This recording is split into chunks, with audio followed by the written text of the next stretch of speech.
Akhirnya saya cek nih, wah ini berarti ada kesalahan, kemungkinan dia bikin kartu keluarga, diindikasikan kartu keluarganya palsu, dia nitip kemudian ada sesuatu, ya, kemudian saya validasi ulang, ternyata orang-orang yang ada di sini tidak tinggal di daerah kita gitu.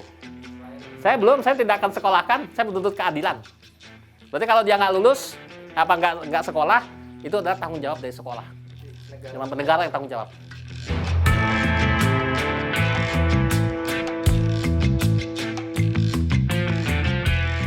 Lalu kemudian bagaimana dengan anak-anak yang nantinya dicoret oleh sekolahnya? Mereka disekolahkan ke mana? Apakah pihak sekolah bertanggung jawab? Ya. Kemudian kalau kami ke sekolah, sepanjang itu prosedural ada di juknis, kita tolak, mereka pasti marah kita. Kenapa? Menjalankan pos serba salah apa? Iya kan? Begitu kita tolak, datang di sini berbondong, ngapain ini juknisnya? Tunjukin ini juknisnya. Kenapa dibatalkan pendaftaran saya? Mungkin Pak. Penerimaan peserta didik baru atau PPDB zonasi dilakukan setiap tahun. Tapi kok selalu kisruh? Banyak pihak yang dipusingkan karena nyatanya zonasi tak sesuai yang diharapkan.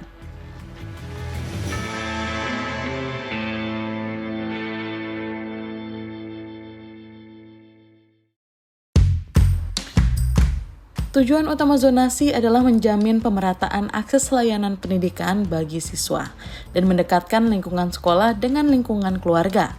Zonasi pun diharapkan bisa membantu mengurai kemacetan.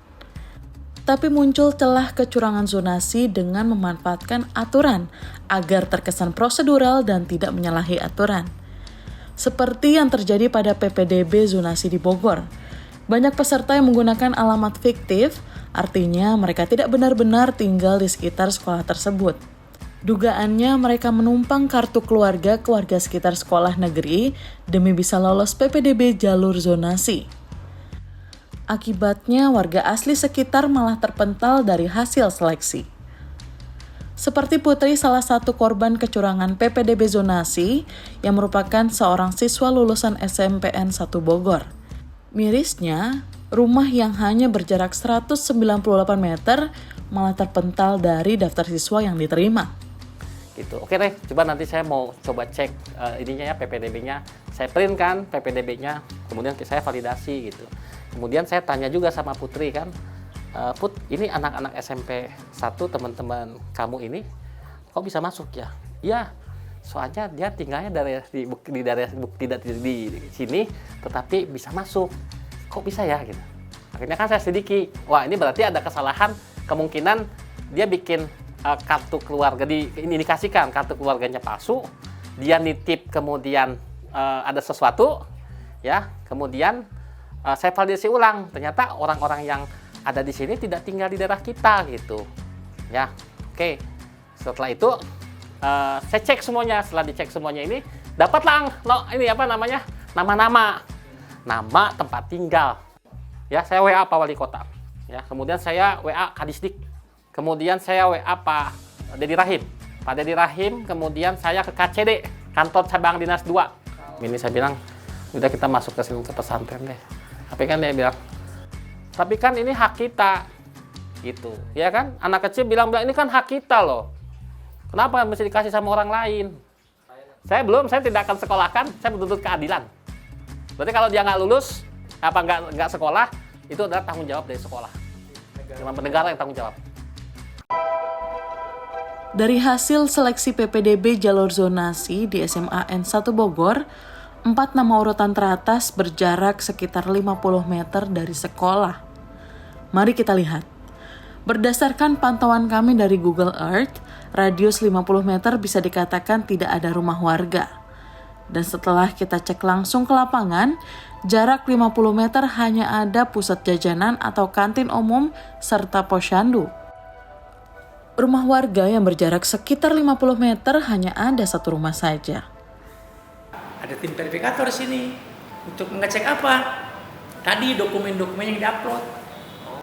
Tidak ada tugas dari sekolah dari Juknis di lokal provinsi bahwa kita harus mengecek ke lapangan.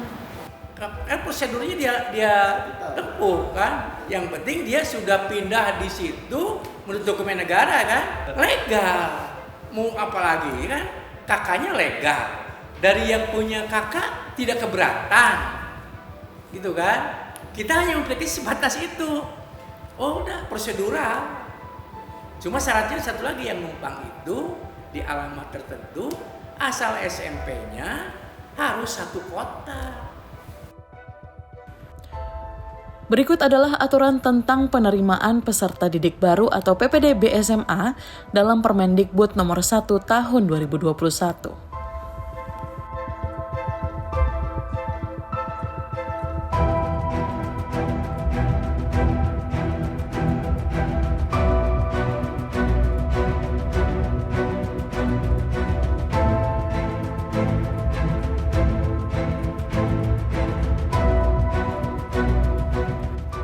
Setidaknya di Bogor terdapat ratusan aduan perkara PPDB zonasi ini.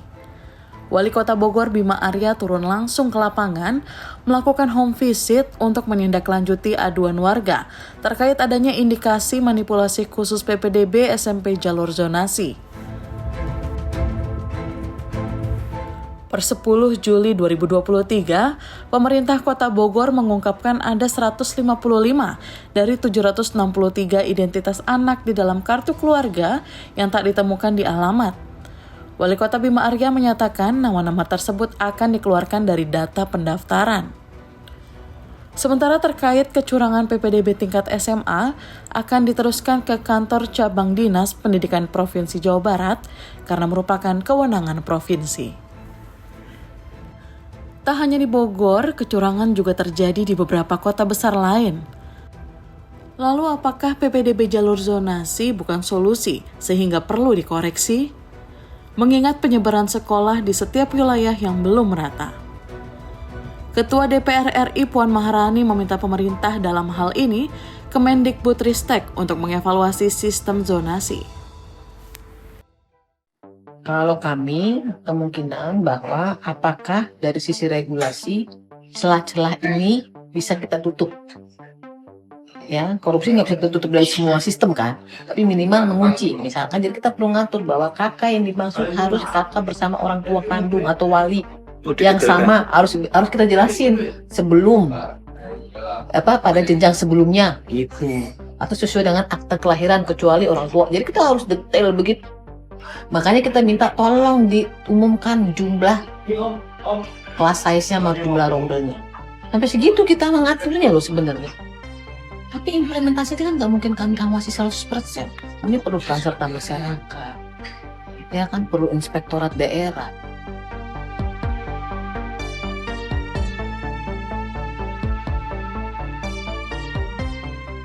Caranya apa? Ya nggak usah ada sistem seleksi.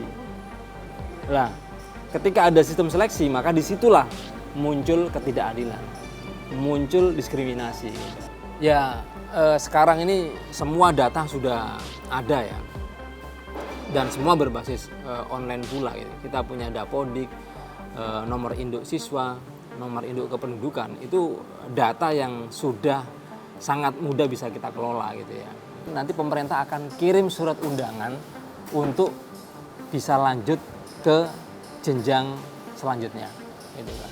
Bisa juga orang tua memasukkan nomor induk kependudukan atau nomor induk siswa, lalu di situ ada keterangan dia berhak masuk zona mana, lalu sekolah pilihannya di mana saja.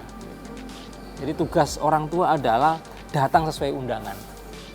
Jadi banyak anak-anak selama zonasi ini 3 atau 4 tahun ke belakang ini menjadi korban zonasi ini. Mungkin selama ini tidak speak up. Ya, tapi kan sekarang tidak ada yang namanya keadilan tanpa viral. Jadi harus diviralkan baru bergerak gitu. Makanya kita mengusulkan ke evaluasi nanti untuk ke depan itu zonasi itu ya dikaji lagi